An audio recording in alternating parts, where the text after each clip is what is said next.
Ladies and gentlemen, big ferry news.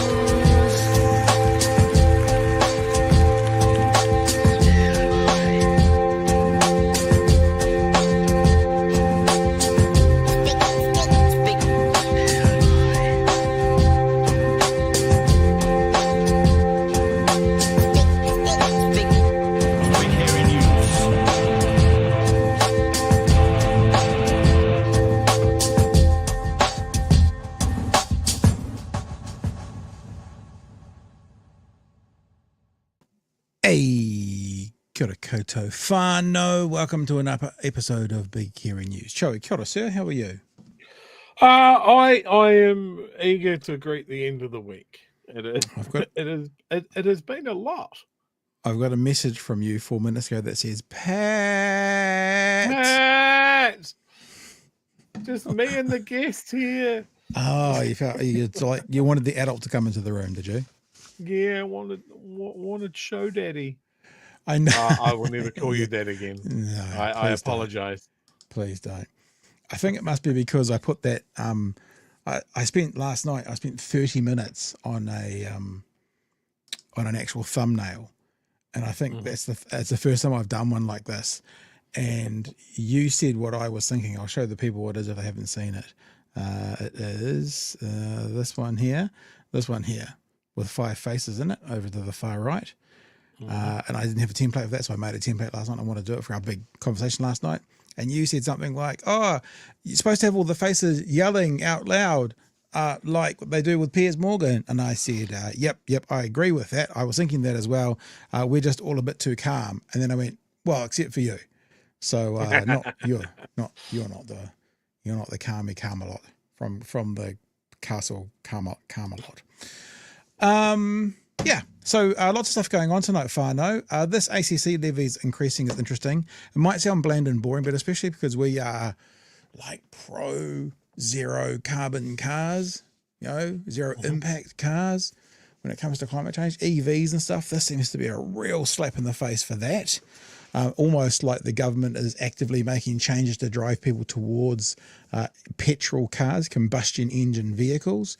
Also this week I actually had this on one of the nights to talk about it. It might have been Monday, and then I took it off, even though it started the show with it, actually looking at what is happening with EV sales right now. There's a story from earlier in the week, so I'm going to tie that into it as well. Still ferries conversations going on, and Luxon and Seymour is having, no, I wouldn't say it's argy-bargy, but in fact, you know what? Mr. Seymour, old mate, actually kind of backed down a little bit.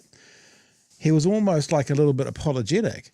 And he said something like, oh, well, a phrase that I used was sort of taken out of context when he said half the price. I used half the price. Yeah, It's like Donald Trump saying, within 24 hours, I'll solve the conflict in Ukraine.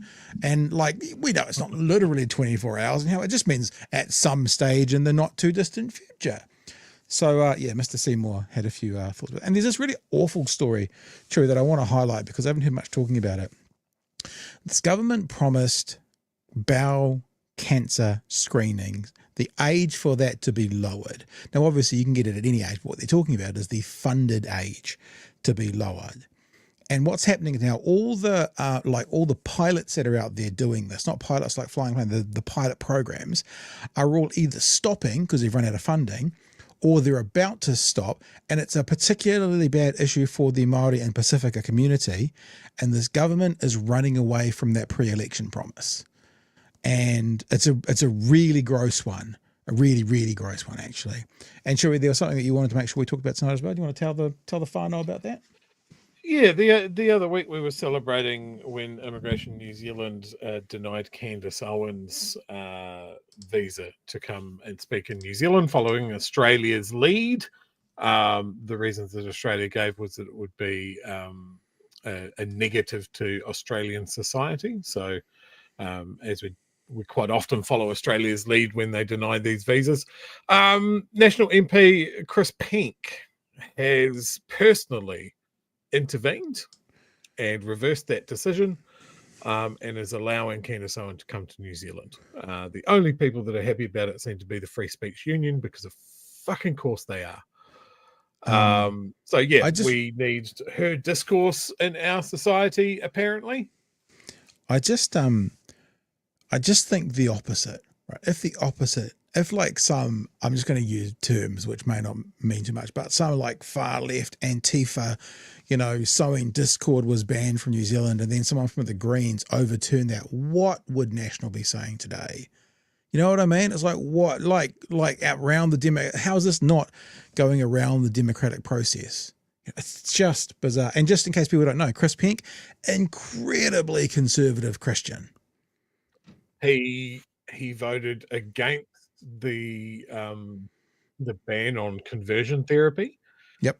He is pro-abortion. I believe he was the MP that was celebrating when they overturned Roe versus Wade in the US. No, I think it was an older one. It wasn't him. You're talking about that famous text that went out, or tweet that went out. It wasn't him. But I've had and have worked with his brother through the Rema network.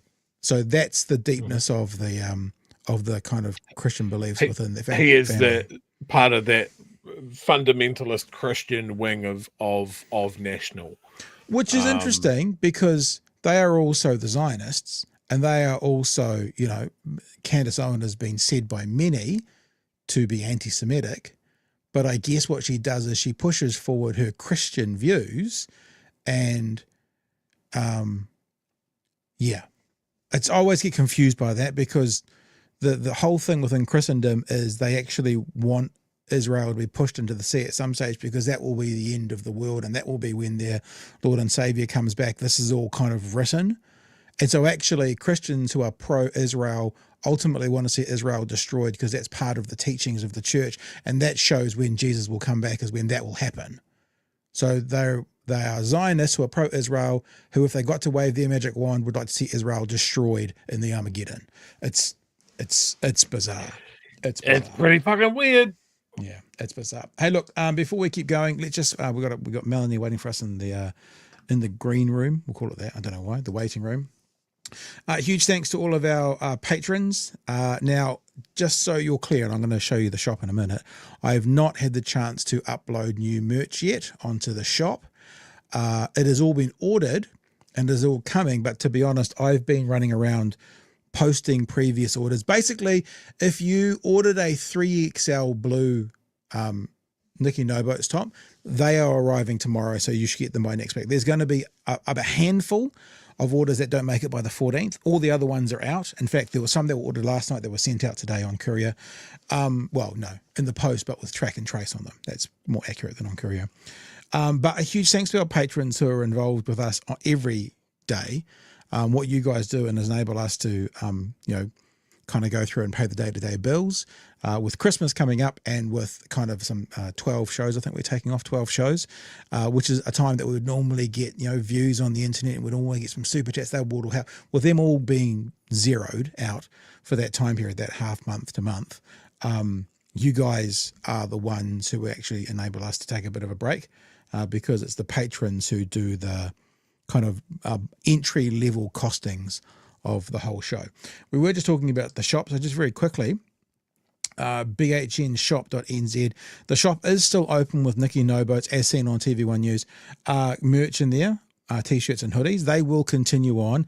And of course the stickers, the Nikki Noboat stickers, the BHN stickers, Chewy Fufu stickers, and the Buffer Tino Rangatira stickers are all there, along with some multi-packs you can buy as well. So that's all still up and going, that's still active. And we're pretty much on top of all the back orders. There's a couple still to get out, but within 10, maybe within 6 that I still need to go out. So if you're a patron, you will find out first. If you're not a patron and become a patron, you will find out first when this shop has been updated. So I will probably be updating the shop tomorrow, maybe late tomorrow. And as soon as I do, I'll tell the patrons that the shop has been updated, and you'll be able to get first crack at a limited run of various t-shirts and hoodies and that kind of thing. Speaking of, last thing, sorry team, about the Patreon and the patrons, is there is a meetup this Saturday morning at 11 a.m.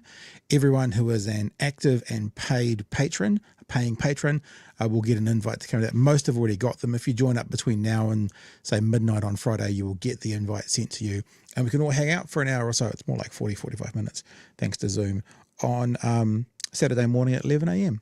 And I think I'm pretty sure I heard from Magenta today. I'm pretty sure Magenta and Emily are going to be there, and I'm going to be there, and that's probably just three of us, I think. Probably. Is that right, Troy? Just three of us? I set my alarm and you bloody saw me. Yeah. Whether you'll see me on Saturday, we'll see how effective my alarm is. But there you go. All right, let's get into this conversation with Melanie. Melanie Nelson is a cross-cultural and bilingual consultant in Aotearoa, New Zealand, and she joins us right now to have a chat. Hey, Melanie, how are you? Kia ora, good, thank you. How are you? Kia ora. Yeah, real good, man. Real good. If people want to find you, they can head to melanienelson.co.nz. We are going to be having a talk about some of the things you are blogging about, and you are, what do you call it?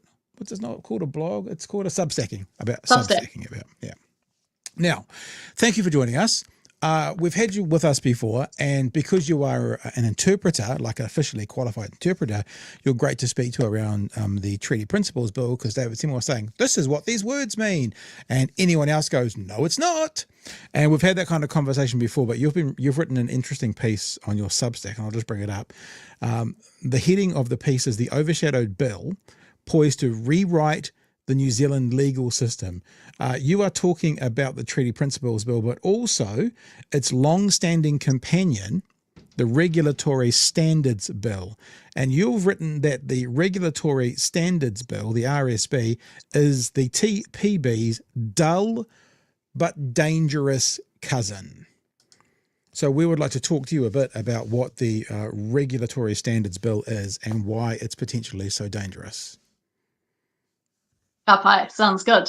Good. So the Regulatory Standards Bill has been around for as long as the Treaty Principles Bill has, and most people probably won't realise that the first Treaty Principles Bill was introduced by Act in 2006, an earlier version, and that's also the same year that the Regulatory Standards Bill was first introduced by Act.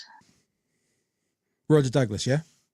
Yeah, it was Roger Douglas at the time. Yeah. And the Regulatory Standards Bill was the brainchild of the Business Roundtable, who are now called the New Zealand Initiative. And so they'd long been advocating for this type of reform. It had been a subject of discussion through the 90s, and Jane Kelsey describes it as an economic constitution, and some commentators say that it's the missing piece of the neoliberal reforms in the 1980s that hasn't yet been completed. Right. That's an interesting way you would say that, because it was your cousin, wasn't it? Oh, your partner, who said that what Seymour was trying to do is finish the colonising. Like he's trying to actually, that's his job is now to finish it, which sort of feels like it relates a little bit to what you're talking about. The piece missing from the 80s is what's coming through now. Yeah, I think so. And yes, I think colonising is a big part of it, and it also affects everybody. So it's not just about the treaty or effects on Māori, but these things will be vastly transformative for all of New Zealand and for everyone here, for the environment, for the way society operates, for the way government operates. Let's unpack that. So how is the RSB going to impact us on a day-to-day basis? How is it related to the Treaty Principles Bill? What is it actually doing? Yeah, so the way I'm thinking about it is that the Treaty Principles Bill and the Regulatory Standards Bill are sort of two sides of the same coin. So the Treaty Principles Bill is focused around how legislation is interpreted, because that's one of the main roles of the treaty principles.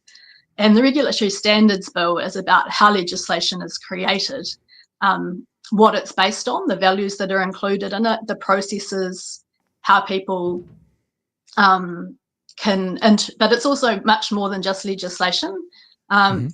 Regulation in the discussion document put out by the government includes also a whole lot of processes and ways that government works. So includes education and decision making, and there's about 180 regulatory processes, they say, regulatory systems.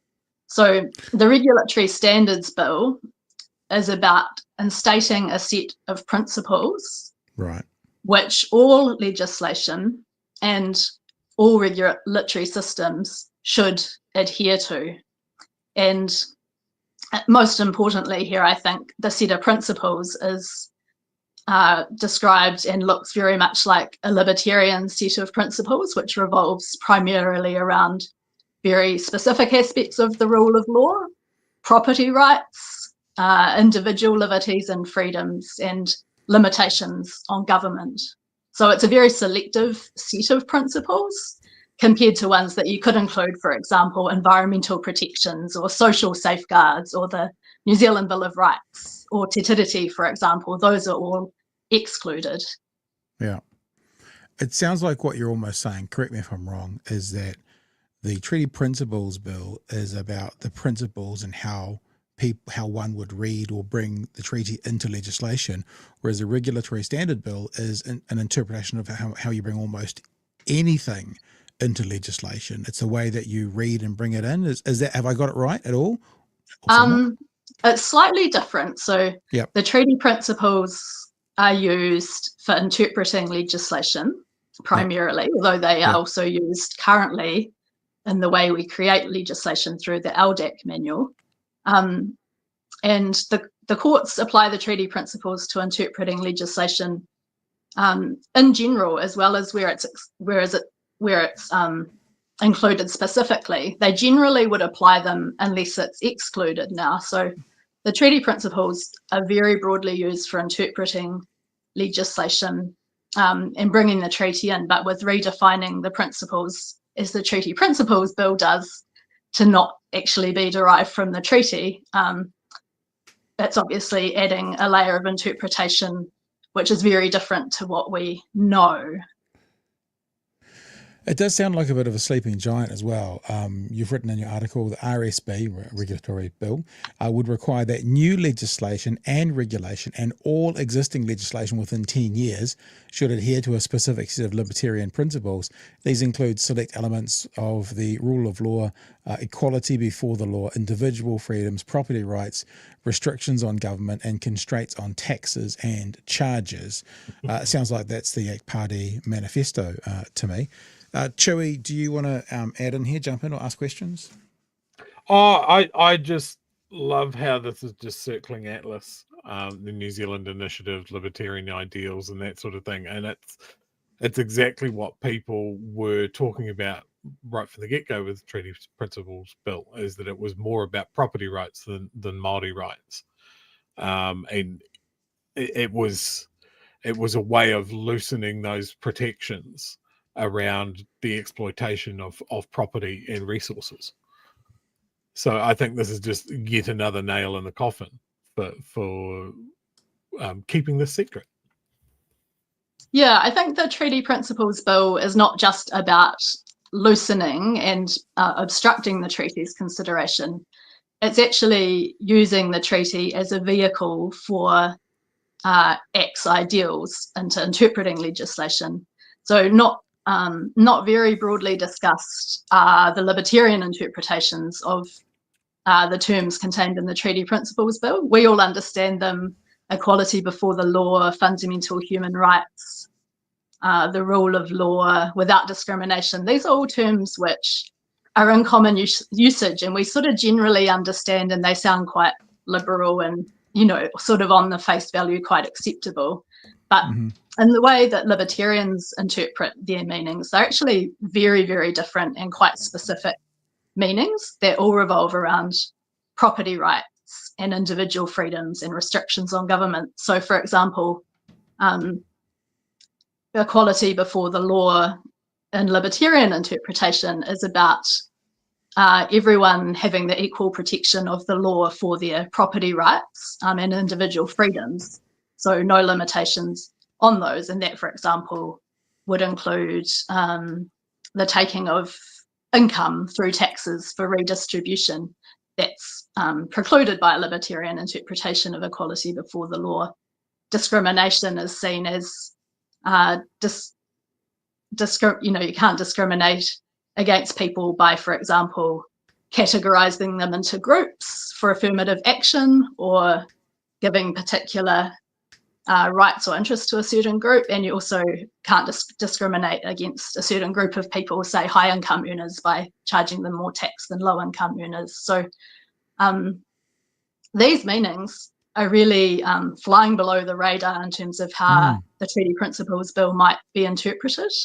There are no definitions in the Treaty Principles Bill, which was very surprising given these conflicting interpretations that are possible. And so that sent me on a bit of a search for where these definitions might be for the Treaty Principles Bill, because Seymour's narrative very much aligns with, in a quite subtle way but very clear way, with the libertarian interpretations. For example, he's regularly conflating tino rangatiratanga with private property rights and individual self-determination. So yeah, the implications of those potential meanings of the Treaty Principles Bill are quite profound if those definitions became a layer for interpreting legislation through the courts in the place of the treaty. So the treaty is not just being removed, it's actually being replaced with something else, and it seems potentially not something that's neutral and liberal as it appears. Maybe as someone who's also a qualified translator, could you just repeat to us again what David Seymour says tino rangatiratanga is, and from your expert position, what it actually is, just for people who are watching and go, well, what does it mean? Yeah, so Seymour frequently says or implies that it's property rights, and at other times that it's individual self-determination. He says, we all want tino rangatiratanga, we all are entitled to that, and we're all entitled to protection of our property. So tino rangatiratanga, without attempting a definitive definition, is primarily a collective right. It's a Māori right, and it was pre-existing to the treaty, and it can't be narrowed down to property rights in a Western legalistic kind of way. And it's, as I said, it's primarily collective. It's not about a libertarian sort of individualistic, atomized people view of what self-determination is. So it's actually the opposite, pretty much, of what Seymour's saying. Almost, yeah. And I think that's something that is quite common across these libertarian interpretations in the treaty, of possible for the Treaty Principles Bill terms, is that they're often really inversions of what the common usage terms are, almost. And in fact, the Treaty Principles Bill really looks like an inversion of the treaty to anyone who's really familiar with Te Tiriti. It's a bit structured to look like it. There's a few similar words, but none of the meanings are the same as the meanings from the treaty. It's like a deep fake of Te Tiriti. What, I mean, the Regulatory Standards Bill is going under the radar at the moment, right? This is I guess the point you're saying. What do we need to know? What do the people need to know about it? And I was also wondering, should it go through, or is it guaranteed to go through the next step? Because you've written also in your post, a binding future governments to this libertarian framework as well. These far-reaching implications remain largely unnoticed, as the less prominent Regulatory Standards Bill has yet to draw public attention. I'd like to know why you think that is. As a nation, we are submitting feedback on sweeping constitutional changes without fully grasping the impact of these extensive proposals on our lives and our country. Why do you think it's so far under the radar? Like, I mean, no offense, but why are the MPs who are opposing this screaming this from the rooftops? If you've got any thoughts around that. And if it does go through in the current context, what does that mean for us? Or how do we push back against it as well? Yeah, good question. So it was strongly opposed in 2021 by Labour and the Greens. There's some good records in Hansard of their opposition. I don't know why MPs aren't currently drawing attention to it. Presumably they know that consultation has opened and it closes very soon on the proposals for drafting an updated bill. It's been set out that the bill will be based on the 2021 bill, but with some changes, and this consultation, which everyone should submit on at the moment. So consultation very, very quietly opened on the Regulatory Standards Bill on the day the Hikoi arrived at Parliament.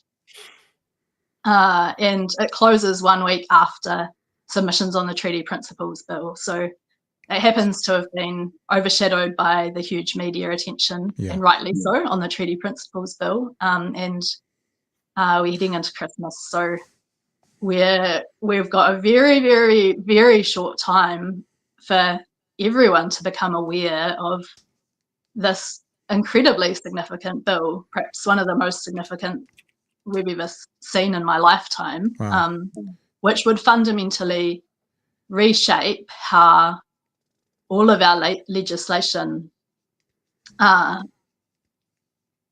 what it's based on. And there's mechanisms through the bill. Shall I talk a little bit about what the bill includes? Sure. Yeah. So it includes the principles that I mentioned. And so that we could perhaps come back a bit to some examples of how those principles might play out in specific situations and examples. But it sets a new process for making legislation and for adjusting regulatory systems, and that they should be consistent with these principles. Governments can not follow those principles, so they can still create legislation that's inconsistent with those, and presumably regulatory systems too. But there is a mechanism for anyone to take a complaint that existing legislation is inconsistent with the RSB's libertarian principles. So there'd be a new regulatory standards board being set up to assess those complaints and provide recommendations. And then the government would have to justify publicly why either existing or new legislation is inconsistent with those principles. So there would be a huge political backlash to a government constantly receiving black points for being inconsistent with what are seen as constitutional principles. And the costs of reviews and complaints and processing all of this stuff is likely to be also really significant in terms of time and money. So there'd be huge deterrence to government too often diverging from these principles. The 2021 bill, which this bill is to be based on, included that within 10 years, all legislation that exists would be reviewed for compliance and brought into alignment, I guess, unless justified.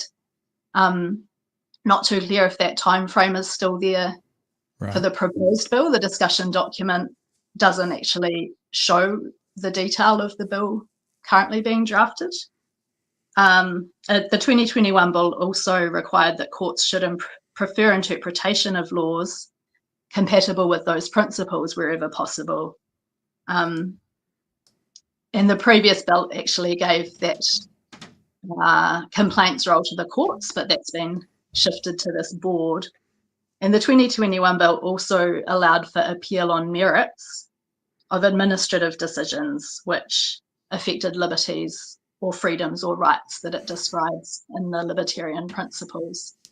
So you're probably getting a feel that this is absolutely mind-blowingly vast. It covers almost everything, you know, from legislation to systems and processes to even reviewing down through to like third-party delivery of government services, for example. Thank you for coming in. I'll show the submissions I've got. I've already put it in the chat where it's going to be. Chewy, is there anything else you want to ask or wrap up with Melanie? No, I just really want to hammer home the point that the bill that we're all making submissions from is an attack on so many facets of what this country is and what it can be. So it makes it just important on so many levels that we all make a submission. They want it to be too hard. They want us to forget. They want us to think that somebody else will do it. We can't rely on that. We've got to rely on ourselves. I've put this link in the chat already. Constitution.regulation.govt.nz if you're on the audio podcast, and there'll be a link there to have your say on the proposed regulatory standards bill. Before we say goodnight, Melanie, is there anything else from all your research and delving into it, looking at, that we really need to let the people know about? Is there anything you want to finish with? Yeah, I was just going to say that Jane Kelsey has followed this for many years, and she describes it as a legal straitjacket for government. And the term she uses is meta-regulation for governing how legislation is created. So the Treaty Principles Bill, as I mentioned, takes on the interpretation of legislation. This bill takes on the creation of legislation, and both seem to be potentially locking in a libertarian set of values in place of te tiriti, the environment, social equity, the things that we traditionally revolve around. So yeah, I'd really encourage anyone and everyone to make a submission, spread the word. If you're submitting on the Treaty Principles Bill, you must also submit on this if at all possible, even though it's Christmas. And if you're not so interested in the treaty, but you do care about environmental or social or other implications, you should also submit on the Treaty Principles Bill, because the libertarian interpretations are very broad and they would affect everybody. I'm going to be doing some deeper dive interviews on this on a new podcast I've set up called Coherent, so people are welcome to dip into that, or my Substack, where I'll be continuing to put out analysis.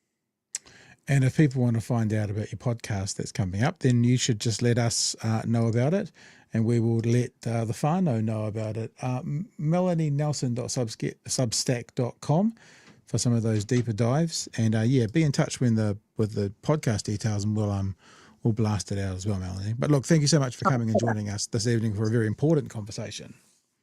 Thank you. Kia ora. All the best. Thank you. Have a good evening. All right, Chewy. Our chat must be getting good at making submissions at this point, right? We've been doing it all year. What's another 2 or 3 before Christmas? I reckon. I think I believe in your team. I believe in you. Believe in your submission skills, whānau. Let's get to some of these super chats that we didn't get to. Mr. Arvis just says, "Oh, David." Okay. Oh, David.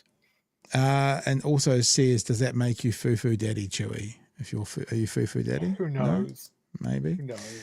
Exaldia, Luxon or Nikki acting like Caligula or Nero. Peter King, Postman Pat, that deserves a buck, eh? Someone call me Postman Pat, I guess. Doing Fair all enough. the post for the merch, mate. All right. Oh, yeah, that's true. I got it. Yeah, it is actually a bit like that. It's funny. I'll tell you, our local post shop has been shut down. And so I'm having to go basically from the north side of Dunedin to the south side of Dunedin to actually step into a post shop, because I've got all the bags, and I actually already pre-bought a bunch of stickers, the trackers, and I do it all from home. But just occasionally someone will be a rural delivery, and so I have to go and get rural delivery stickers. And all the women in the post shop, well, not all, certainly 2 or 3 of them, are like, "Oh, you're back again. How's it going? What's the name of your podcast again?" Well, I'm going to write it down. So if you're watching, hi. But it's adorable. I go in there, and I'm like a local now, because I've gone in there like, I don't know, 5 or 6 days in the last 2 weeks, taking in boxes of merch like this, carrying them in, and they've set me out. And then one of them came up to me yesterday and gave me the elbow in the side, and she goes, "G'day," and I'm like, "Oh, hey man, how are you?" Kind of thinking, first of all, what's going on here? And she looked at my box and she pointed at it and she said, "You got it sorted, eh?" I'm like, "Yep. Well, we straightened you out." "Oh, thanks." Gave them all. It's kind of cute. So yes, I have been Postman Pat, was the long way of just saying that. It's pretty adorable though. Tane says, "Imagine Winston resurrecting the IREX deal. Apparently he's a pretty good diplomat." It'll be interesting. I was thinking very similar today, right? So he's foreign minister. He's now minister of rail. He's a fan of rail. You know, the Hillside Works here in Dunedin is one of his things, apparently. And he's no fan of the government that he's part of. I don't like this feeling of relying on Winston Peters, but honestly, at this point, I think he's our best shot. We've said this before about Winston. he was the handbrake for a legislation recently, and when Labour was in, you're always like, oh, fucking Winston, the handbrake. And now that National's running the place, it's like, whew, Winston's a handbrake, you know. So he said today that they must be rail enabled, not compatible, which just means trucks. Rail enabled. Yeah. So whether he puts on both hats at the same time and goes to the Koreans and go, hey, look, I'm sorry you heard from our finance minister. She's a dick. How do we get this deal back on track? Yeah. I mean, look, I wouldn't bet the farm on it, not even close. No. But my God, if it happens, I would cackle. I would cackle so hard that Nicola would hear it from here. Kiwibird says ACT wants to turn corporations into rangatira. Kiwibird also says left-wing libertarianism supports utility. We had this chat one night, didn't we? And I was like, you know, you don't find many poor libertarians because obviously it's about your Funny rights that, and isn't your. But I think maybe it was Kiwibird that got on the Discord and went, actually, there are left-wing libertarians. I'm like, oh, wow. Juxtaposition. Gold says, Nikki No Boats, the face that launched, well, zero ships. Very funny, Gold. And also Gary mentions, must have been busy today because the Nikki No Boats shirt page hasn't been updated to as seen on TV yet. Yeah, I'm definitely going to do that as seen on One News and put the image up there as well. And just because we have to have a nightly conversation around various bypasses, I'm assuming in the Wellington region. Mr. Alex, thank you for Super Chat, says just wanting Pat and Chewy's opinion if they are aware on TV1 today. There was an article on the NZTA acquiring homes for the Wood End bypass. The offer they offered a resident was low, around $550. What opinion do I have on that? I know nothing about it, so I can't have too much of an opinion. I know a little bit about it because my general opinion would be you need to, if you're going to do a mandated buy up, you need to be offering more than what it's worth, because you're not just buying up the home. You could be buying up someone's heritage, someone's space, someone's family, and they have to be able to go and get that somewhere else. So if a house is worth $600K, you should be offering $700-800 for it. There's some general thoughts, specifics. I don't have too much to know about it. Sorry, Joe. I read that story earlier today, and I'm a little bit torn. Like it's only the first article I've read about it, but the long and the short of it is that the person who owns the property got an independent appraisal that said like $650. Yeah. The council appraisal was much lower than that, maybe $100,000 lower, and the government sort of came in at the middle, which sounds, it sounds fair, but I acknowledge what you've just said. No, it's not fair. Yeah, I think I'm leaning your way, but I mean to have the. Well, hang on, just put it this way. Like, you've done some work in your house. I've done some work in my house. I wouldn't necessarily get that back in a sale price today. I certainly wouldn't get that back on the council valuation because they actually only see my house as a certain specs, but I've specced it up. But apart from that at all, it's a bit like the same as the, like a state house, is that it's not just about the property and the grass you're sitting on. It's actually what you've put into it. And a lot of people have a house and they develop the house to best suit how they live. And then to go and buy that somewhere else typically costs more than what their house is worth. That's why they stay there. So like they've figured out that they can actually use this room as their office and they can use this. So it's actually not just a 3-bedroom house, because the way they're using it is a 4-bedroom house with 2 lounges because they've got the garage. You know what I mean? That wouldn't come up on the council valuation or a private valuation. You just have to offer more. And I guess it's also the value of what is going to be there. In this case, a big fucking highway. What's the value of that to the region? So, I mean, a highway is going to be there fucking forever until the fault goes again. But the highway will be what? $1 billion, $2 billion? So what's another 100K? That's what I'm saying. Like I'm working this out live, folks. It's happening live. And I mean, this is a good example, right? When there's a story and you read it, don't necessarily settle on the first point of view. This is why it's good to discuss things with people. If you take it in isolation, like I just did, about something I've never looked at before. What happens if the government knocks on your door and goes, "We want to put a highway through here, fill your boots"? By the way, nothing you can do about it. Well, but as an aside, Chewy, it is something to think about because places like South Dunedin very well could come up in the not too distant future for actual government acquiring properties. And we have to make sure that the people of South Dunedin who are going to be forced to sell their homes for the right reason, this is the thing, you can't force the sale of someone's house and not give them enough money to get at the very least the same resource elsewhere. Now you might be moving out of South D, which might be one of the poorer places for property, like lower value properties in Dunedin. And if you have to go to a different property and get the same specs, it's not okay for you to go, my 4-bedroom house that my wife and I and 3 kids comfortably live in, I'm gonna have to go to a 2-bedroom house somewhere else because of the property values. You have to make sure it's like for like. They do it with us about everything else the fucking councils do. They'll make you like get a new permit and stuff if you don't do like for like on renovations. So it's like for like both ways. When you're selling, when you're forcing a sale, it's like for like. Okay, I want a 4-bedroom house with 2 lounges because that's what I've got in South D. How much is that worth? That's how much I want. Simple. I wonder, this has very little relevance, but I wonder if you could go, no, I like my house. Yeah. Buy me a new property and help me move my house. Oh man, maybe. What if you can do that? All right. Let's keep trucking because we've actually got a couple of extra stories tonight that we're going to get to. One of them is the Candace Owens one. I think you've got some stuff. Quick story around ACC. I saw what the state. I kind of but it just feels like a bit of a kick in the guts for people. I understand motorbikes going up because obviously huge number of accidents. If you fall off your bike, it's ACC. However, I'm just asking this now. Maybe I'll Google this. Didn't this government promise no new taxes? If it did, isn't an increase in ACC? It's completely different. It's a levy, not a tax. Right, it's a levy.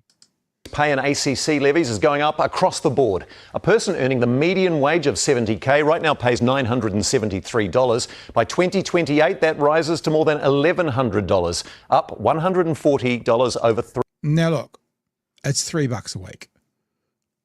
The honest answer is no one's going to die over $3 a week.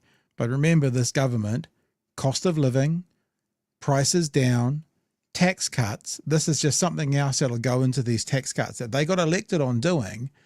And it's a little bit more when we're currently still in a cost of living. Imagine, look, I know I've said this already tonight. Imagine if Labor increased a fee prior to the election that put $3 to $5 a week onto people. You just go, they would have been apoplectic about the cost of living and putting more fees on these poor New Zealanders. And it's exactly what they're doing. It's exactly what they're doing. 3 years. The minister says the 5% increase per year is needed as the average cost per claim goes up. The levy on a petrol car, now $42, goes up to $64 over the next 3 years. The electric vehicle levy rises from $42 to $122, almost triple. Now explain this to me. How are we going to cause? How is EVs going to cause more fees at ACC than petrol motors? How is this possible? So there's a couple of things with that, Pat. The average age of the EV fleet is much, much younger than the average age of the petrol fleet, which means that they have more safety features built in, autonomous driving, autonomous braking, more airbags, all of that stuff. So there is no argument to say that the increase in the levy is because EV drivers end up more injured or do more harm in an accident. It's stupid. And it's also the number of EVs out there. It just means there'll be such a compared to petrol cars, that the amount that EV drivers will contribute to having ACC to pay something would be minuscule compared to. But if it's car for car, how is an EV going to cause twice as many fees to ACC than a petrol car?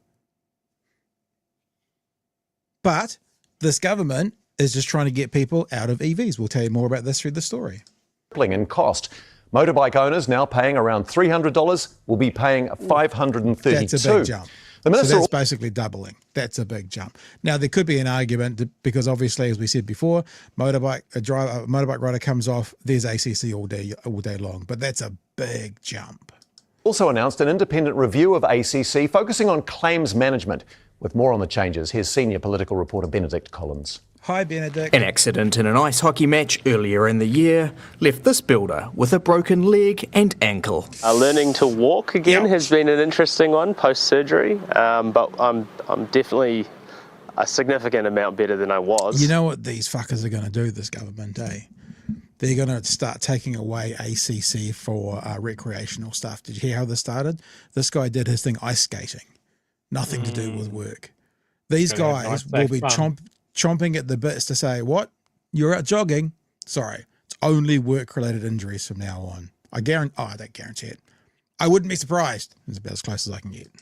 He's off work on ACC leave and can't wait to get back on the tools. Man, I mean, it would be tomorrow if it was up to me, but the doctor's given me till the 31st of December off. Now ACC levies are going up over the next 3 years to cover rising costs. We've seen increased growth in the number of people on long-term claims, and we need ACC to lift its performance. The government's order. So what that means is we need fewer people on long-term claims. Now, what Matt Ducey just said is there's a number of people that have been going up on long-term claims. He didn't actually say whether that was right or wrong, anyone was gaming the system. All he's saying is that's not okay because that costs too much. So there's too many people on long-term claims. ACC need to lift their game, aka ACC need to get these people off long-term claims. That's what he's saying. Rising costs. We've seen increased growth in the number of people on long-term claims, and we need ACC to lift its performance. The government's ordered a review to see if the agency could be doing a better job of helping people recover from injuries. The government has cut programs and roles related to injury prevention. The Prime Minister was serving up a culinary accident today. Oh, this is amazing. That's amazing. Yeah. Look at that. Well done. It's about 3 out of 10. What a shit. 3 out of 10. With Kiwis struggling with the rising cost Working of living, really hard. he admits the levy hike. Yep. And do you remember that's what he did prior to the election as well? For some reason, he likes going to the ice cream parlours. Maybe we know why. We've seen the waistline a little bit, maybe. Isn't ideal. No, I acknowledge it is a tough time. New Zealanders rely on ACC. It's a very expensive system, and that is the reality of it, that the costs are greater than, and they need to be passed through. Having said all of that, though, we're unhappy about it. The cost of regos. Oh, we're unhappy, New Zealanders. You guys are going to be paying more. Just so you know, we're going to make sure you do it, but we're unhappy about it. For electric vehicles will be going up substantially. Why are you putting rates for electric vehicles up so much more than petrol vehicles? They were not paying for the ACC level on petrol, clearly because I was electric. It is more of a level playing field for all vehicle users. So it's a punishment. But it's not level. Yeah, it's punishment. What he's saying He's is talking about a level playing field. Yeah, but he's talking about petrol cars. They pay ACC levy when they buy petrol and when they register their cars. So what he's basically saying is we do not want to encourage, in fact, we want to discourage people from buying EVs. Okay, so this is something, this goes back to what I said when they brought in road user charges for electric vehicles. Yeah. And part of this blame, lean in, friends on the right, part of the blame for this goes to Labour. Okay?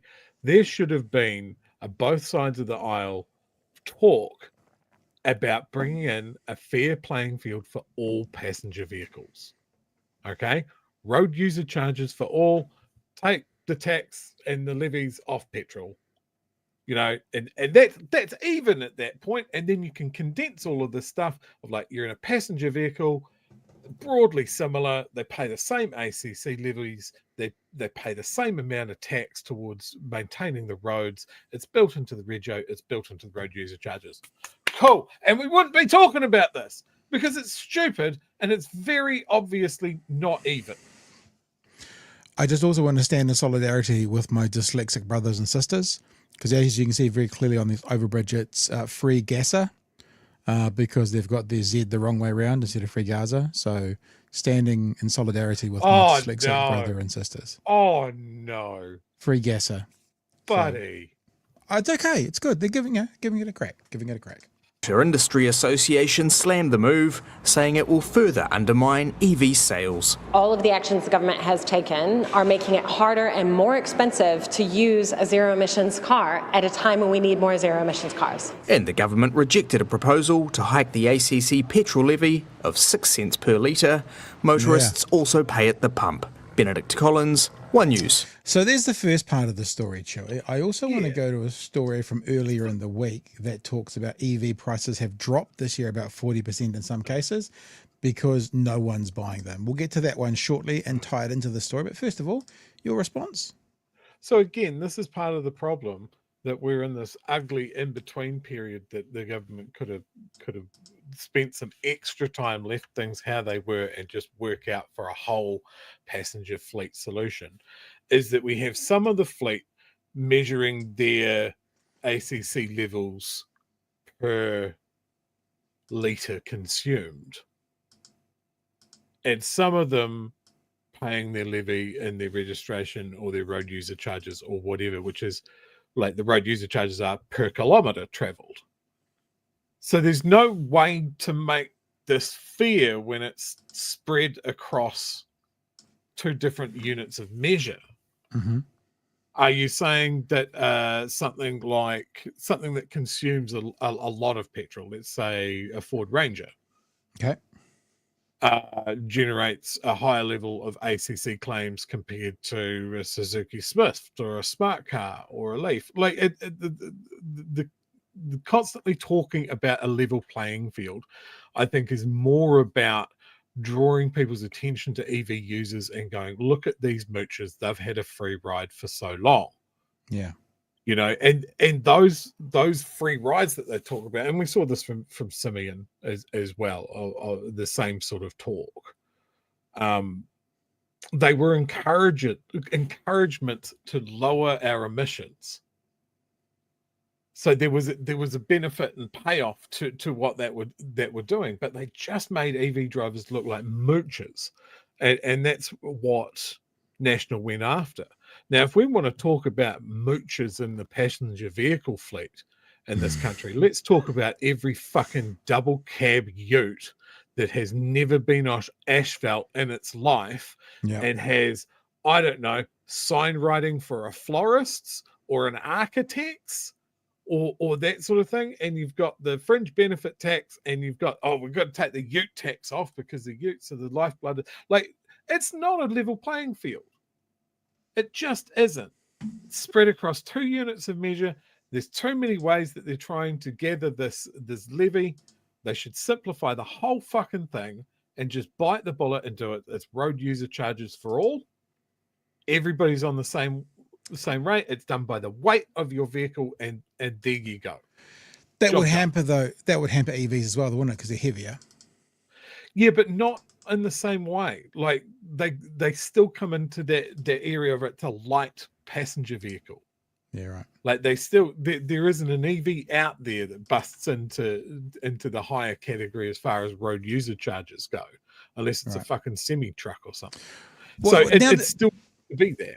But now that we're talking about it, let's keep going, because this is a part of the story. This time last year, more than 17,000 new battery-powered EVs have been sold. However, just 5,519 had been sold to the end of November 2024. There's definitely some hurt right now in the industry, Brendan Foote, Super Site Director Matthew Foote, said. Dealers are blaming the 3 Rs, recession, road user charges coming in, and no more clean car rebate. Let's have a look at this little story. It's only 1:50 and see what they've got to say on TV. This is from earlier in the week, but just to kind of wrap up the story around vehicles. And I mean, we'll talk about range and stuff shortly, but let's just have a look at the story. It sounds like good news for anyone in the hunt for their next car. Electric vehicle prices have dropped this year, about 40% in some cases. Sam Ollie looks at the... I think that'd be overall, though. That would include the second-hand car market.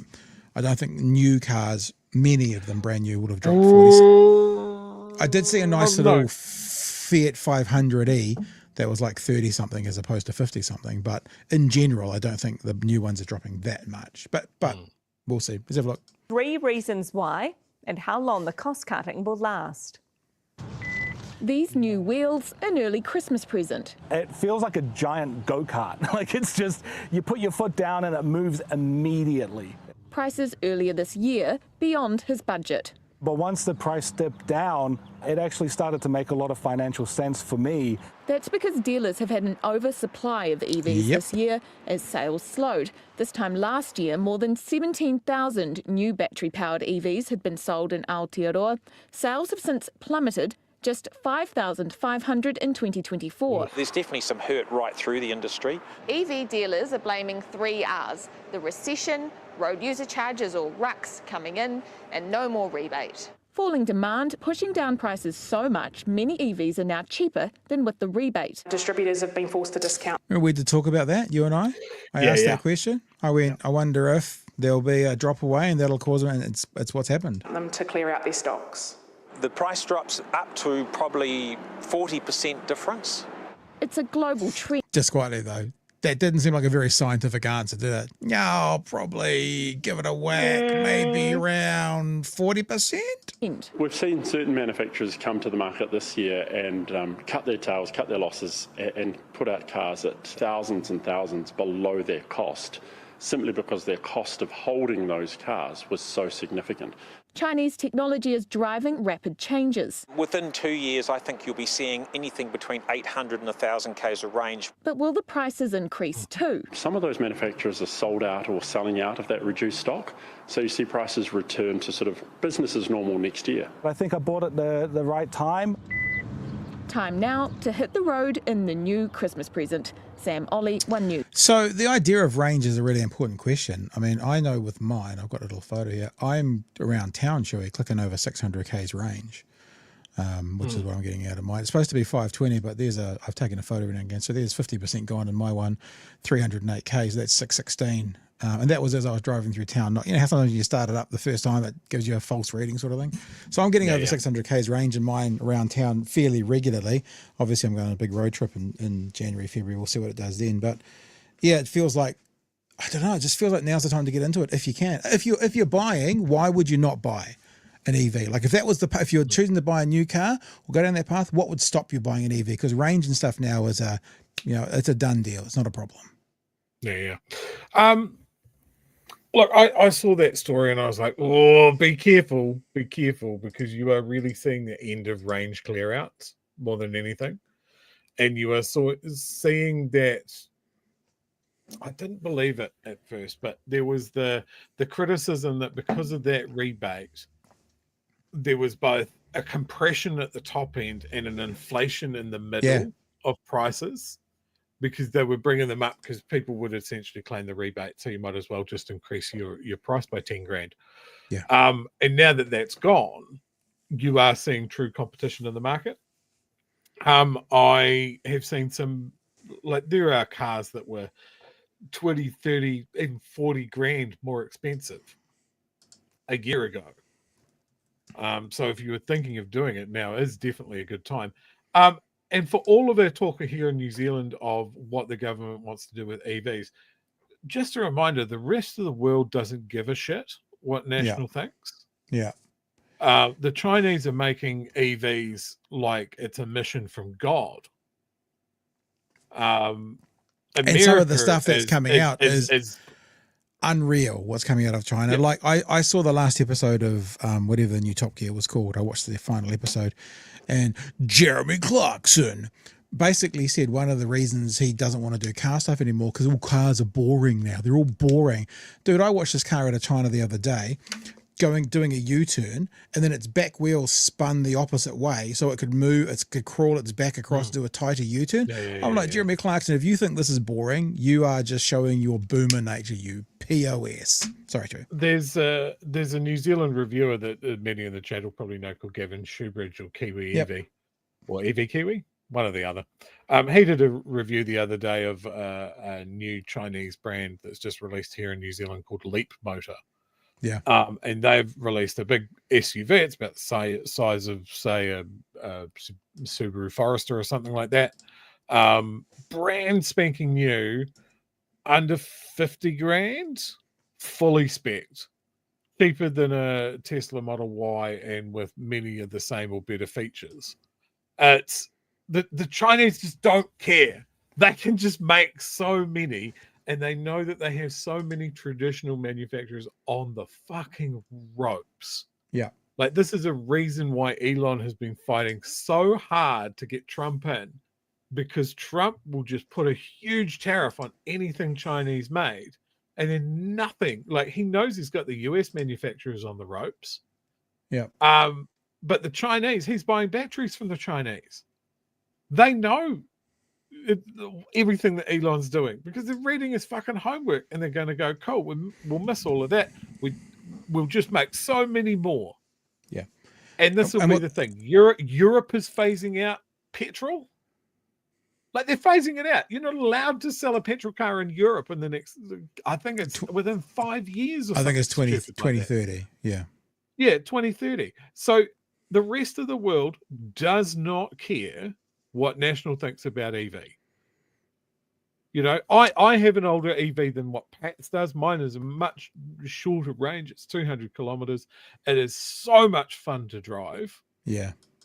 And like my trip, like if Pat and I set out at the same time and headed to Christchurch, it'd be maybe half an hour, 40 minutes between us arriving at the same time.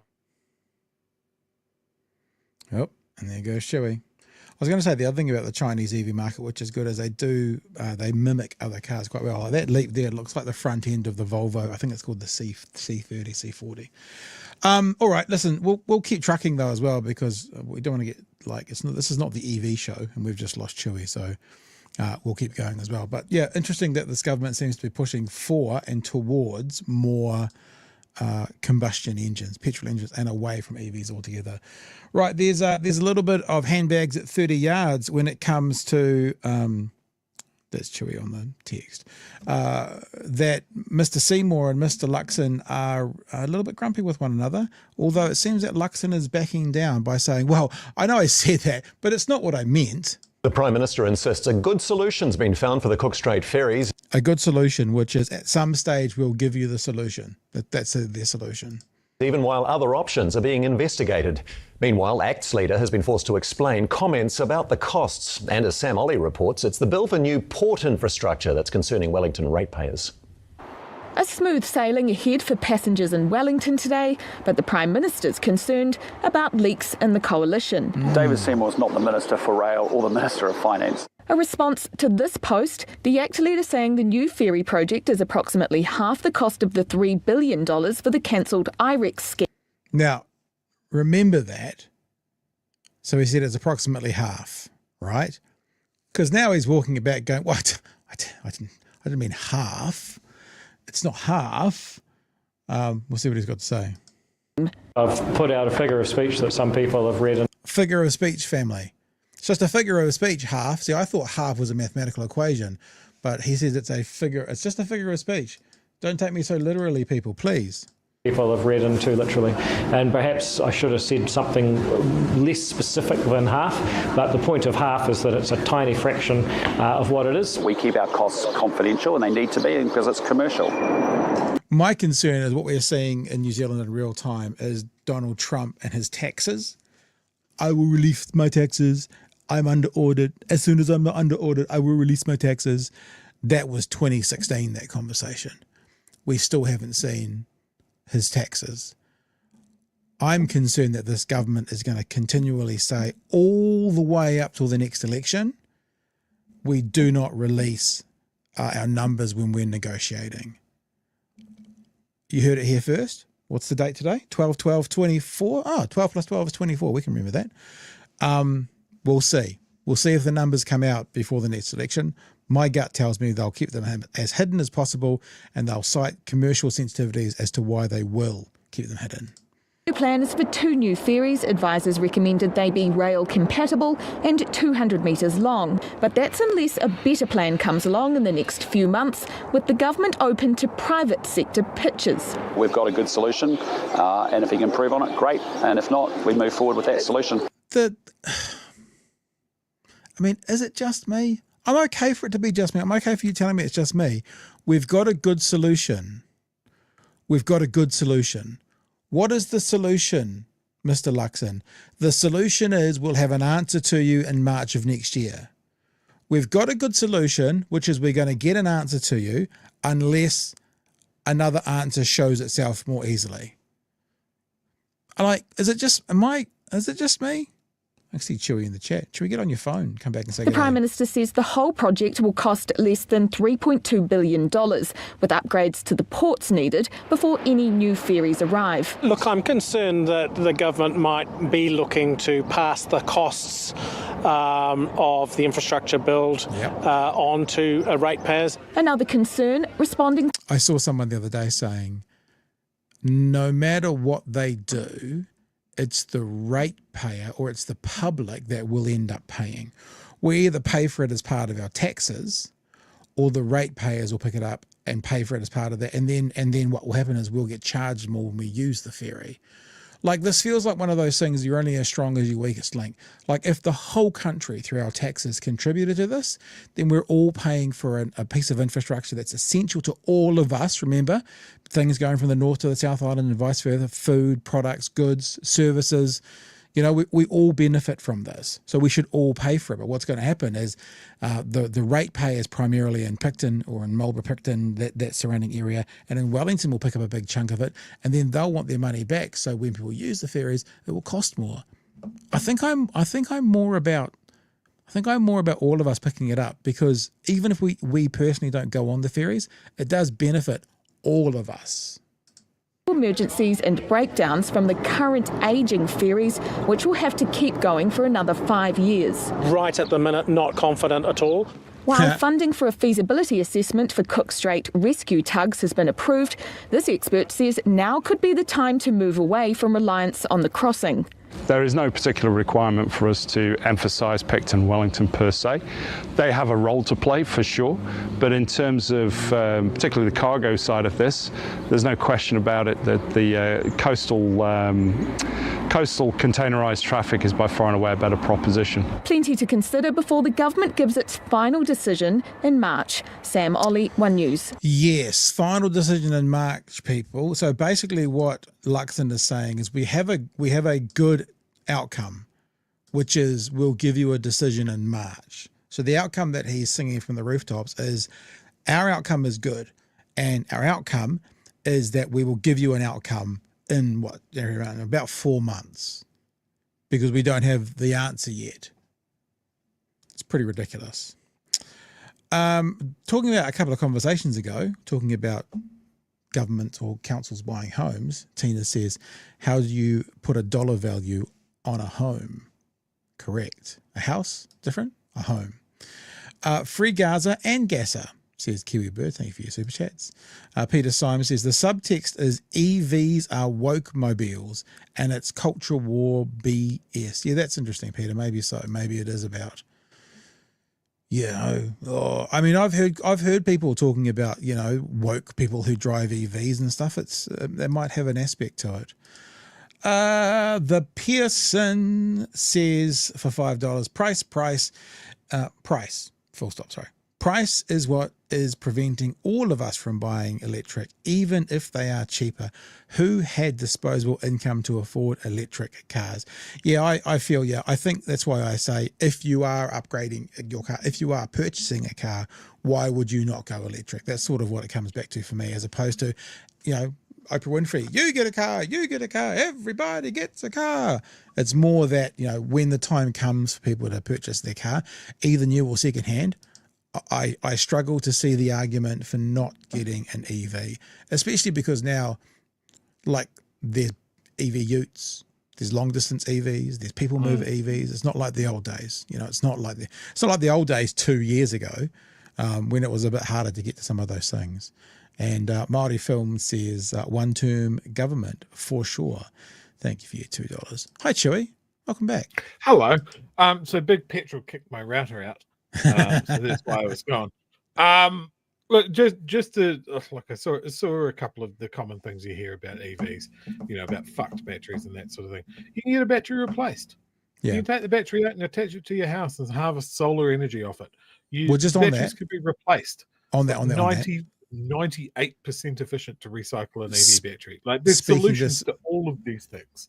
Speaking to someone in the weekend, 11,000. Now that sounds like a lot of money, But if you've got a 10-year-old car, right, you sell it with a crap battery for nothing, you spend 11 grand on it, and you've got another car for the next 15 years, brand new, working like it was, and that price will come. I remember when it was 30, that price will come down and down and down and down and down and down, and then it will be a couple of grand to replace your batteries. The one I've got actually has battery cells. It's got separate. I think it's 6 components, and so they're getting them that now you can even replace a part of the battery block, not the whole thing. Sorry, Joe, I interrupted you. Because it's like it's tech advances. Yeah. Like we never hear the fucking comparison with a petrol car of like, oh well, sure, what happens if your transmission blows up? Shit's expensive on a car. But here's the thing. Here's the wee secret with EVs. There's fucking no moving parts in them. Next to nothing. There's almost no maintenance to be done. For someone that likes the idea of cars but doesn't want to get under the hood and do all of that, because I'm someone that wants a car but I want it to be like a tablet. That suits me down to a T. If you've ever wondered, just go and take one for a test drive. You'll be convinced in an hour. Honestly, the first time that you accelerate out for the lights, like one of my secret pleasures is dropping boy races at the lights easily. Every time. I'm a car guy, right? I've had 1968 BMWs, 1972 Triumph Dolomites. In the 1990s, I had a Mazda Familia Infinity 16 double overhead cam turbo. I like driving. The car I have now, the EV I have now, is the most fun, best thing I've ever driven. And I've got a slow one. And this is what we say, Chewy. All EVs are fast, just some are stupid fast. But it is, I actually often come out of the car and I actively say, I love my car. And it's not because it's new or it's flash or it actually hasn't got many toys, because what they don't tell you is a bunch of the ones that they bought in whilst the rebate was on, they had to spec down. And so mine's actually spec down, but it's just the driving of it. It's just so much fun. Now, EV companies looking for a sponsor next year. Wouldn't we be, yeah? No, I'm sorry. I have been working on convincing my wife for ages. But she's got a Subaru Forester. They get expensive when they break. Yeah. And like it is one thing, like something goes on that and it's going to be $6,000 to fix it. You just go, fuck it, let's go look at a secondhand EV for $25,000 or like the car that I bought a year ago now, I think it is, maybe even a little bit longer than that, was a great deal when I bought it at 21. You can get them for 14 now. Now, if you're someone that's bought one of those cars and you sort of value it on its resale value, well, boo-hoo to you. I bought a car because I want to use a car, not for its resale. You never buy a car for its resale value. So let me tell you a very quick story, then we'll go on to this government running away from another promise. I used to work for a computer company for a year or so that went bankrupt. But I'd sell computers and we built computers out the back, and that was my job for a year as a salesman. And people would come in all the time and they'd go, man, the technology advances so quickly. Why wouldn't I wait 6 months to get a computer? And the only answer you give them was, well, then you wouldn't have the computer for 6 months. Like, sure, you can wait for 6 months and these parts will be better and it will be a similar price. But in the next 6 months, you won't have the up-spec computer that you need. It's the same with EVs. I mean, you could wait for another 5 years and there'll be solid state batteries and there'll be 1,200, 1,500 range, but you'd still drive around your combustion engine now. And probably what you're paying for that in fuel would be the depreciation of your car over the EV that you buy now over 5 to 10 years anyway. You just don't have the car for the next 5 years. If you want to wait 5 years, cool, fine, go for it. No problems. Let's just get on to some chats. Amanda just given us $2. Thanks, Amanda. Appreciate that. David says a pat and a chewy are both things that dogs like. Very good. It's in the ballot. Says, what happens when your petrol car needs a cam belt change at 100,000 Ks? People freak out the same way as they do with EVs. And Chewy, you just gave an example of, a $6,000 repair on a petrol car. That's not that far from $11,000 to get a complete new battery pack for your car. It's within cooey, basically. Mr. Arvid's just sent through a super sticker. I can't see that in the system. And Benjamin Harris, thank you. 11 grand for a battery. Most people I know in South Auckland, their car isn't worth a quarter that battery price. Yeah, well, they're not driving EVs. This was the argument, right? It's like, oh well, it's not going to help the people that want to buy a $5,000 car. No. You can get an EV now for $6 grand. It's a Nissan Leaf that'll do 60k. You know, it'll get you to work, plug it in the evening, it'll get you back to work the next day, sort of thing. But that's the thing, was to get more EVs into the national fleet, and then they'd filter down. That was the whole idea. It wasn't going to solve the person that had $2.5 grand for a Toyota, you know, fucking 25-year-old Honda or something like that, but it would eventually. And I think a lot of people just missed that, thinking that was instantly going to be the solution for everyone everywhere. Now, Never was. Not suggesting that this is a good way to buy, but you go on Trade Me right now into the EVs and you put lowest price, 2.5, 3.8, 3.995, 4. And if I've got a 4.5, piece of advice for anyone 5, looking to do an EV, 5.5. Don't buy a Nissan Leaf. Just don't buy them. Like, before a certain year, their batteries are okay now. Yeah. Before a certain year. But the other thing I was going to say about the guy in South Auckland, the example that's given, I had a boarder who was that guy for a while. And you know what he did while he lived here for 18 months? He bought 3 different $3,000 cars because they all blew up on him at one stage, and then he had to upgrade it more quickly. So he didn't have the capacity, and this is one of the things about the poverty cycle. He didn't have the capacity to get 10 or 12 or 15 grand to buy a half-buy decent car, so he bought a shitty car. The thing you're asking us is actually why do we allow people to get stuck in this poverty cycle? Because they could only afford a super cheap car that then broke down and cost them more to get repaired, or they had to go and get another super cheap car. That's actually a much bigger problem about what we allow in society, and people who are stuck in that cycle, that we should be thinking about how to get them out, as opposed to, well, they can't afford 11 grand for a battery. You're vocalizing the wrong issue there. The right issue is, why is someone stuck in that cycle of poverty? Let's talk about that. 3 real quick things, and then we'll move on, I promise. Yeah. Are EVs the reason that power is going up? No. Not yet. No, it's not. People charge their EVs at night. For the most part, when people aren't using it, they're using the lower power rates. The power depends on the spot price. That depends on generation.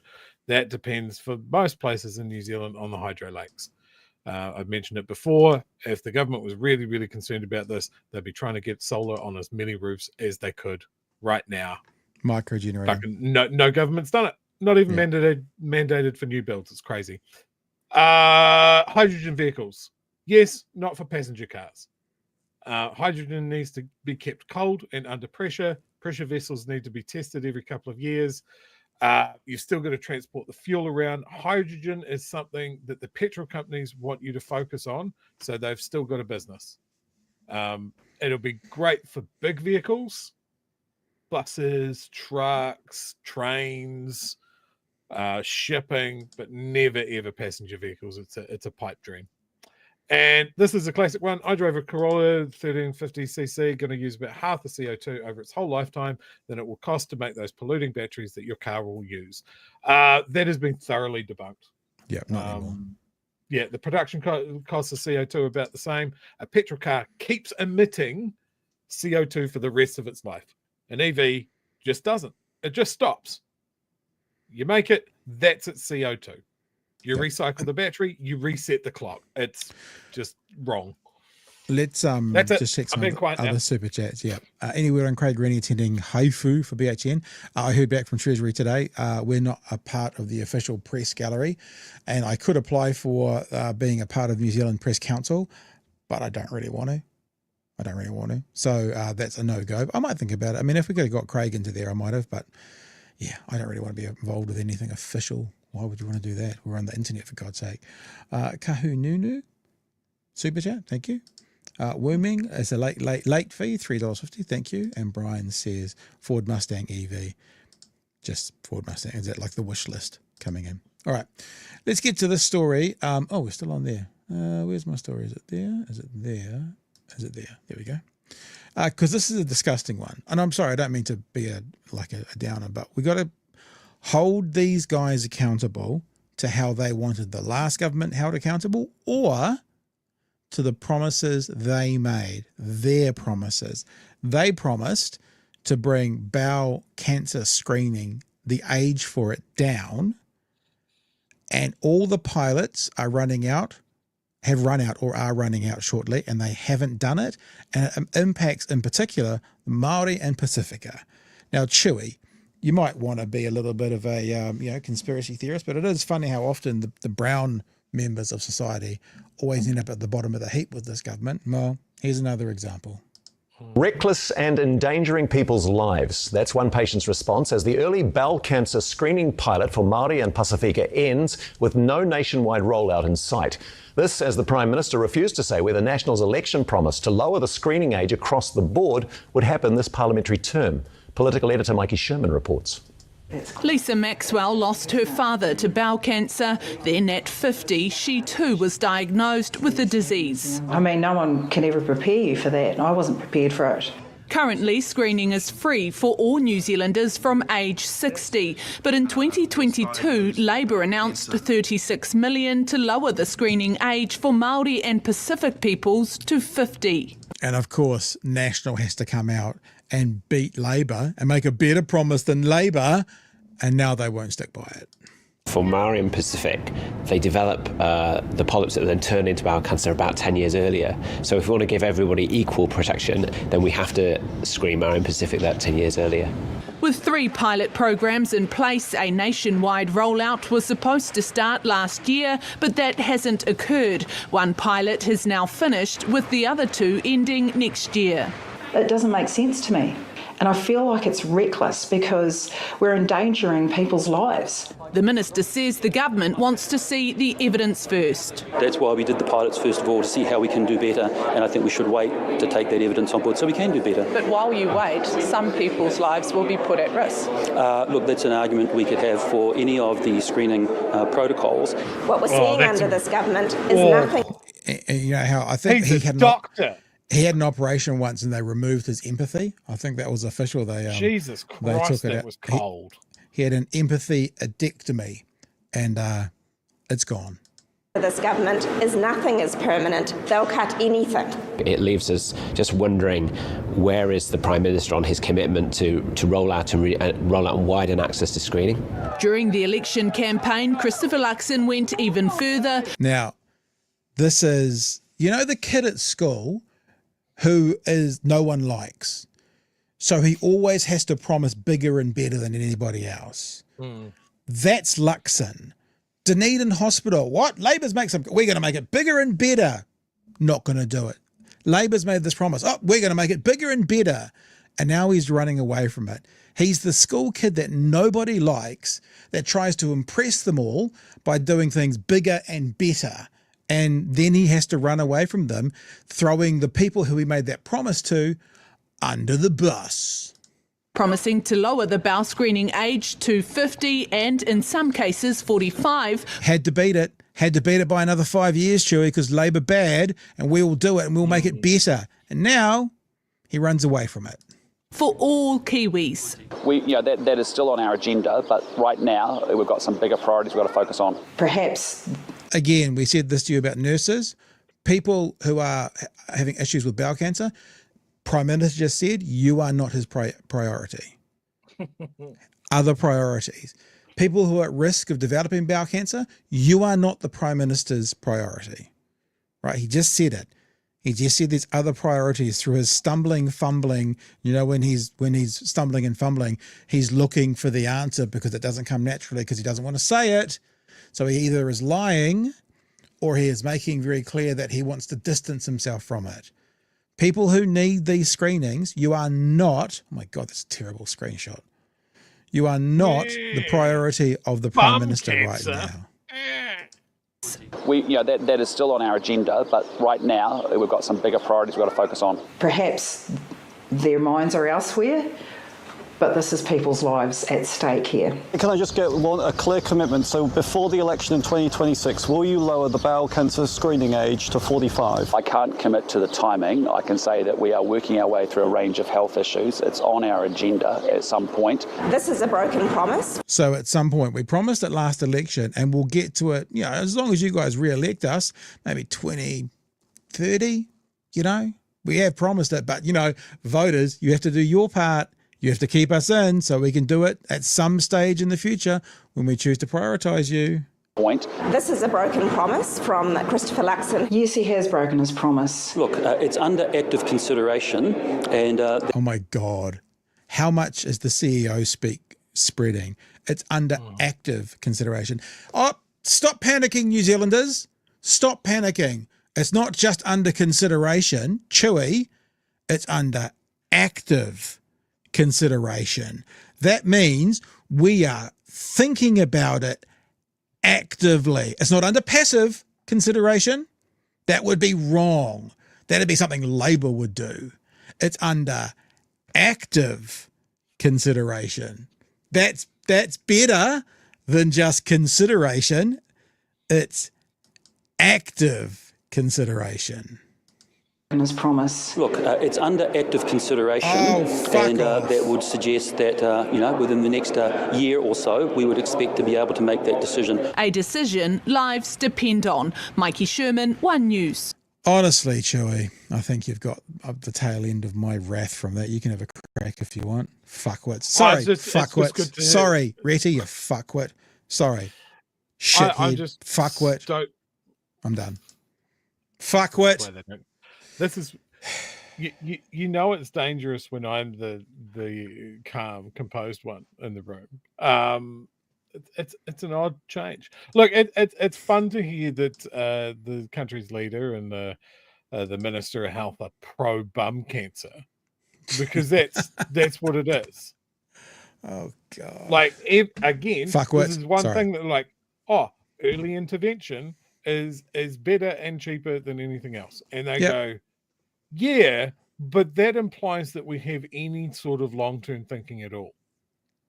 Yeah. So brave of you to assume that. I would also like to say to the farmers that voted National, especially if you're on your own water supply, maybe from a bore or something like that, you have a cattle herd and everybody around you has a cattle herd. I don't know if you've had your bore water tested for nitrate lately. The people of Waimate can't drink their water anymore, which is funny because Waimate means bad water. The people of Ashburton, their nitrate levels in their water have gone through the roof. Pretty much endemic right across the Canterbury Plains, where my family's batches, we can't drink the water there either because of the nitrate levels. Nitrate levels in water lead to increased rates of bowel cancer. Mm-hmm. So this is spectacular. We're not going to do anything about the dairy herds. We're not going to do anything about the nitrate levels in our drinking water.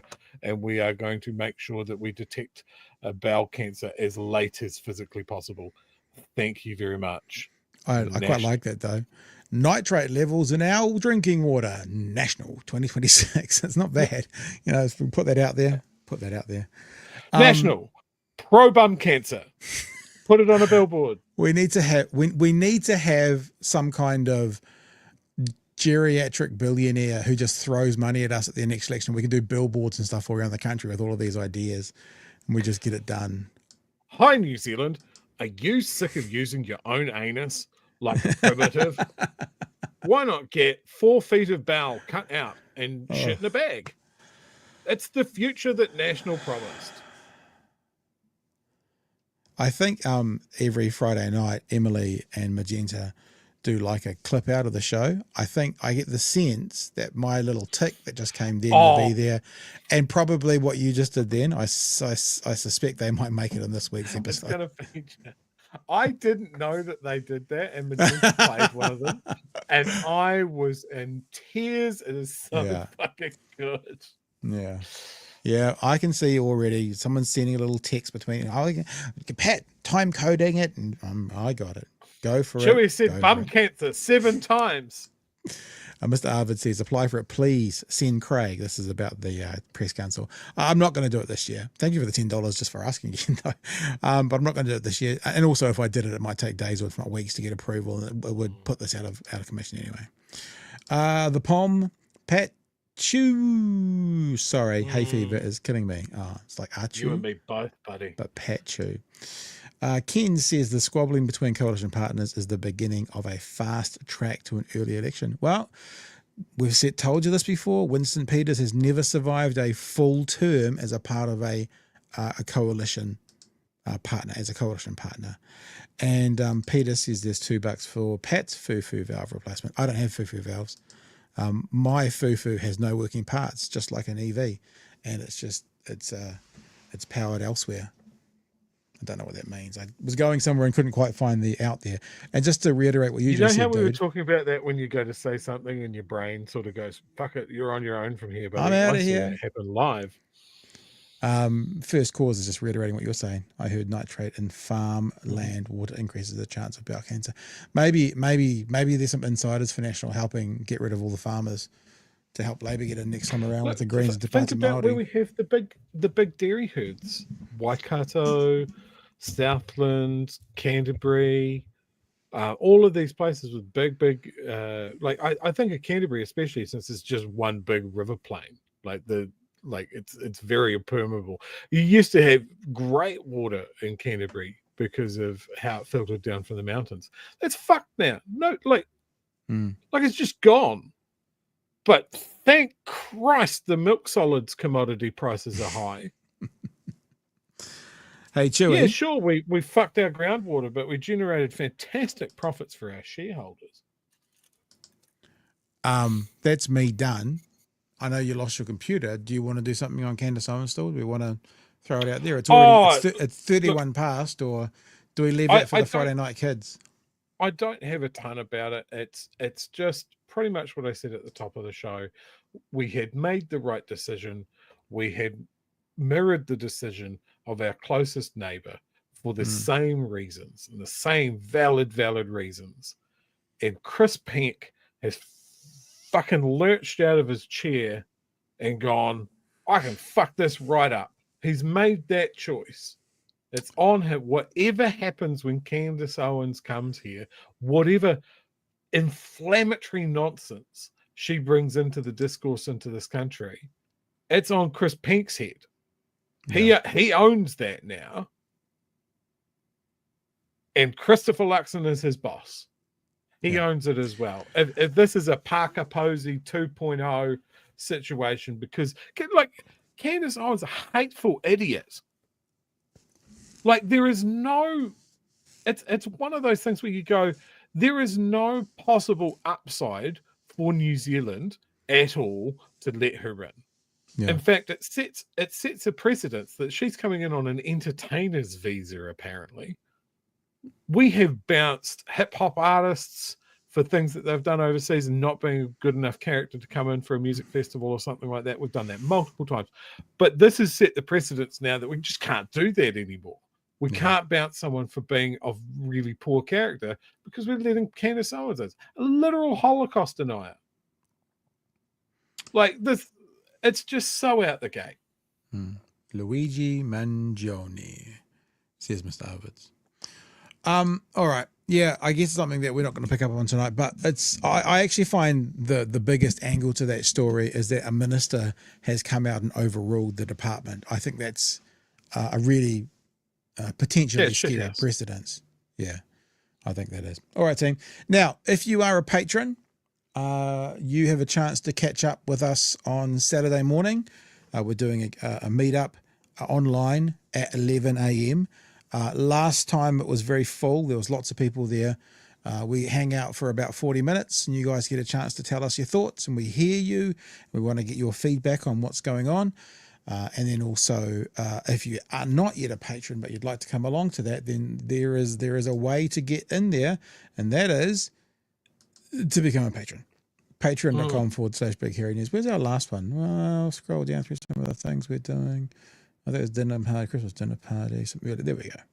Here's the last one. I was pretty full. There's, what's that? 1, 2, 3, 4 by 5. So 20 of us in there. Notice anyone's a bit absent from there, Chewy? Do you pick it up on? Is there? Oh, just let it go, Pat. That sounded so sincere. That sounded so sincere from you. Fucking days off in my week. Sometimes I set my alarm, sometimes I don't. Just. Oh look, my god! It's like I almost feel that was so sincere. That was so sincere. I almost feel bad. That was so sincere. I almost feel bad. That was perfect. People like a lucky dip. I am the lucky dip of the Patreon meetup. Will I be there? Will I not be there? You have to be there to find out. I wasn't even talking about you, Chewy, but you went there in that photo. I was. I'm sorry. Oh, I've got a giddy. What a silly, stupid finish to the show. All right, guys. So patreon.com/Big Hairy News. Remember also, if you're a patron, you'll find out when the store is reopened with all of its merch to go through January. It might be tomorrow, it might be Saturday. You'll just have to wait and see. But it is open right now for Nikki No Boats, and stickers are available right now. And what did I just see? Someone bought 400 stickers. Well, $70 worth of stickers. Holy shit! Where is it going?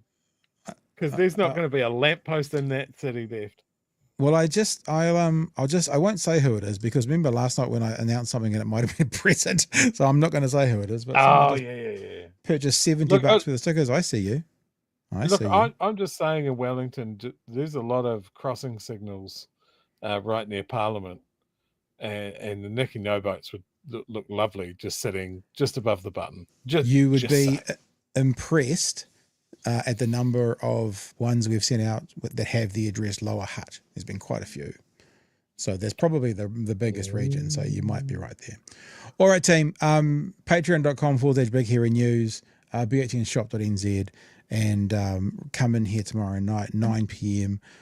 You're going to have Emily, you're going to have Magenta, and if you're a patron, we will see you on Saturday morning. And then next week is our last week, 4 shows.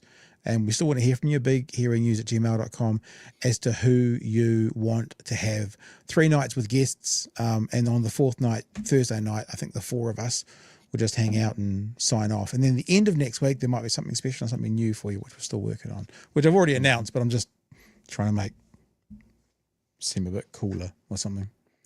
So yeah, anything else, Chewy? No, nothing else. All right, we don't want to tangent and spend 47 fucking minutes talking about EVs. That's not what we're going to do tonight. No, we've done that. No, I'm going to save it for the Patreon meetup. Oh, it sounds great. That's on Saturday at 11, 2, 7,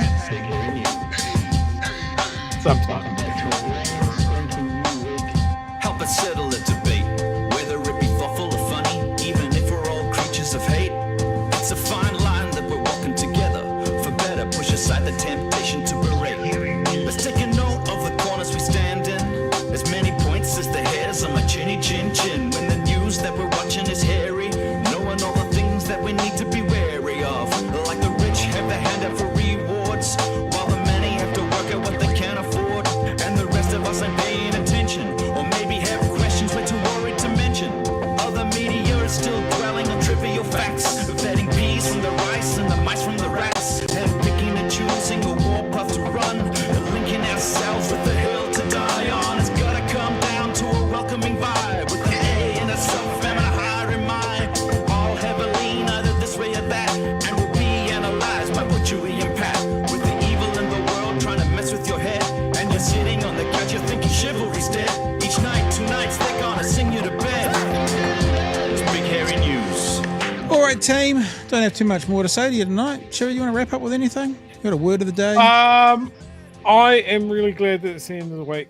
You should tune in tomorrow and see what Emily and Magenta do to all of our sage words. They'll just mock us for an hour, I assume. But it'll be worth it. Be worth it. All right, team. We'll see you patrons on Saturday morning if you want to come hang out. And other than that, we'll see the rest of you Monday night from 9 p.m. for another edition of Big Hairy News. But tune in tomorrow night as well, 9 o'clock, because it's still happening. But you know what I'm saying. Hooroo, team. Cheers, man.